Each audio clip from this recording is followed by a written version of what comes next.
Permission দিলে বলা যাবে। এবার আবার পেট 20 সেকেন্ড পর্যন্ত তিনি দিন তার নিজের পিতা সম্পর্কে সুপারিশ করবেন রব্বুল আলামিন। আমার আব্বার জন্য সুপারিশ করতেছি, রব্বুল আলামিন বলবেন এবার তোমার সুপারিশ মঞ্জুর হবে না। কলিজা সাফ করে ফেলুন, মুসলমানদের জাতির পিতা হাফিজ আমির কেউ হলেন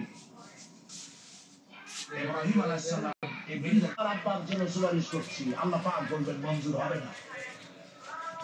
আসল তোমার পিতা